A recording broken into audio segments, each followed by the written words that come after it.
Hey everyone, Deox Dex here, coming at you with a deck profile with Jack. He's profiling his Invoked Mekk-Knights, and he actually won an OTS event with it like a week or two ago. And afterwards, we are going to get a rundown from him. And by the way, this is take 2 because someone called me during the first take. Yeah, we're gonna make it better this time. Alright, let's get started again. Started off, I play 3 Alistair, best card of the deck. Really no explanation. I mean, he's your best card, really. Play Purple Nightfall. Purple Nightfall is really good because he's your starter Mekk-Knight. And essentially, if you start with Alistair and Purple Nightfall, as long as your opponent has it to where his board gives you a way to manipulate it to where you can get 2 Mekk-Knights on board, you can usually end with Alistair, Purple Nightfall, or I'm sorry, Blue Sky, and 2 other Mekk-Knights that you search off Blue Sky, which that comes up a lot, and that can make you make Skull Dread. And once you make Skull Dread, you can make Macabre, and you can just further your combos. I mean, it makes you draw into those hand traps and other cards that you want to maybe set for if your opponent's turn, like Scapegoat, you know, whatever you're maining personally. But it really comes up a lot, surprisingly, because most people don't know how to, you know, keep their board spread out so that they can't make it to where I can manipulate it so I can make my Mekk-Knights come out on board.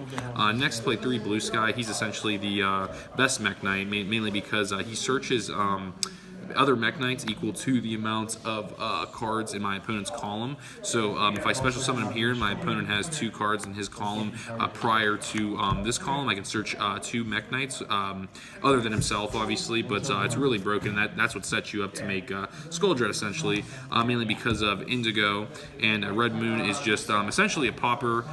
If you have other Mekk-Knights in grave, which turn 1 he doesn't come up, but he's still a very good card for late game if you don't do this combo, obviously.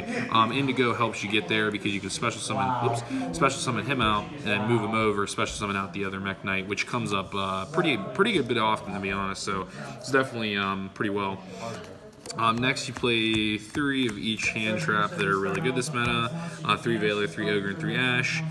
Definitely the best cards right now. And this deck essentially can be a 2-card combo deck by just starting off with Alistair and a Mekk-Knight, so you really don't need other cards in your hand for your engine to function correctly. So you can just have, like, you know, if you start with, you know, a way to get Alistair, a Mekk-Knight, and 1 of each hand trap, you're looking pretty good, especially since this is a going second deck, so it's not bad at all.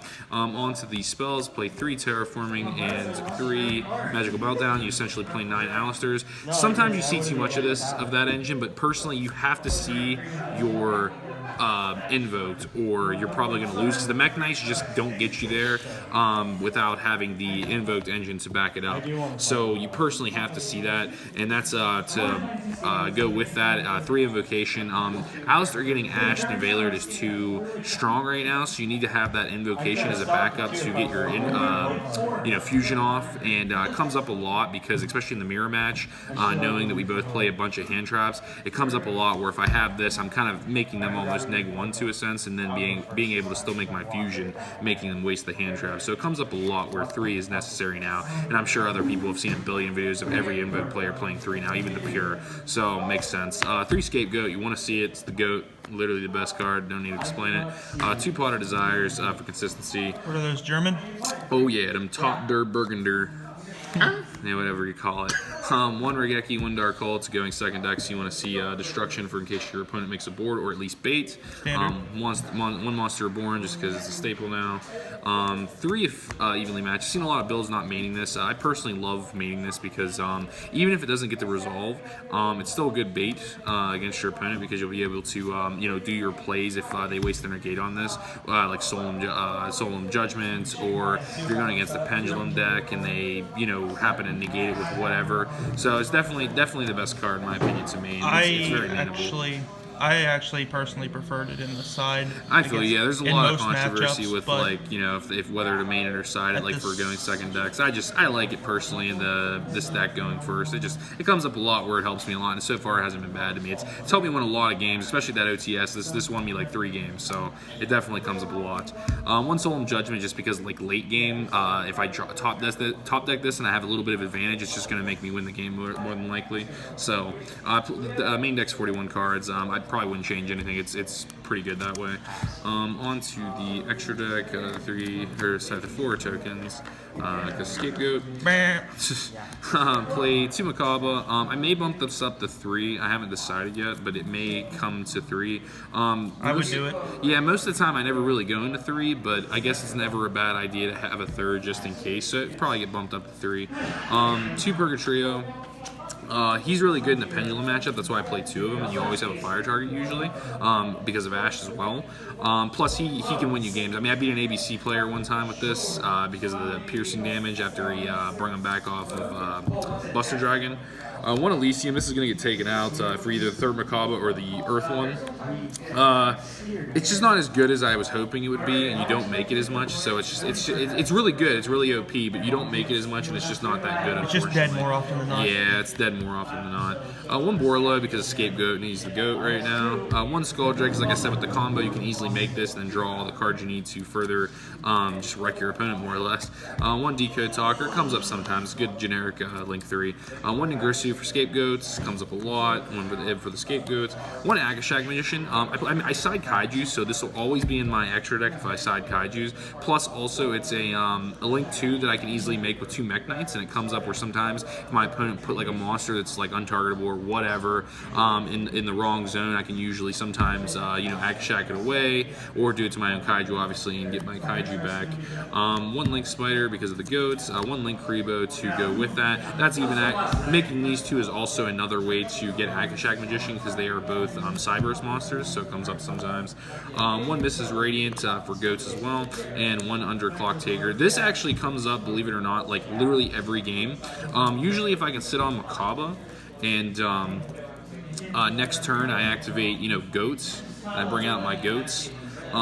It'd say I have Alistair in hand, obviously. I normal summon. Whoa, there it goes.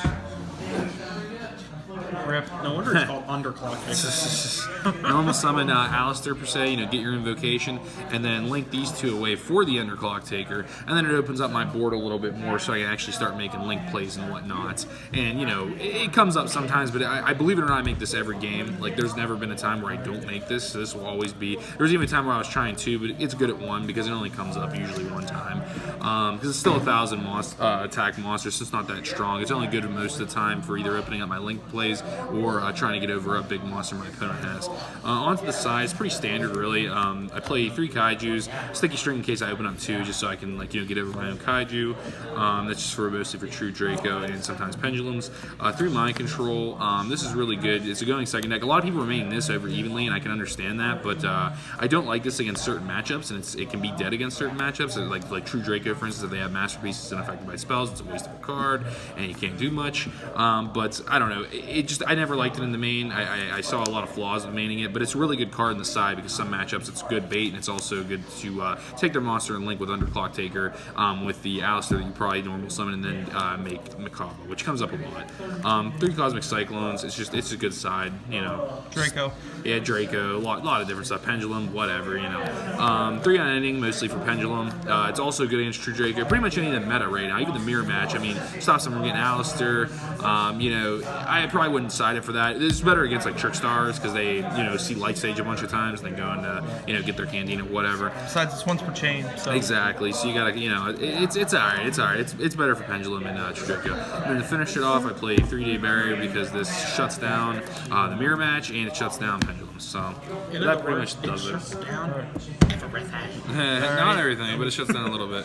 But anyway, guys, hope you enjoyed the profile. Definitely like and subscribe to on Noxley's page. He's a good player, and guys, hope you have a good night. And do you mind giving us a rundown? Oh yeah, sure. Yeah, I forgot about that. Yeah, so basically, game 1, I went against my buddy Brandon actually, who was attending the OTS, and he played Pure Invoked, and I just had a better matchup because the Mekk-Knights is like a better engine right now than just the Pure Invoked because they don't really have much to go off of if their Alistair gets stopped and they don't see the invocation in their hand, so it kind of stunts them.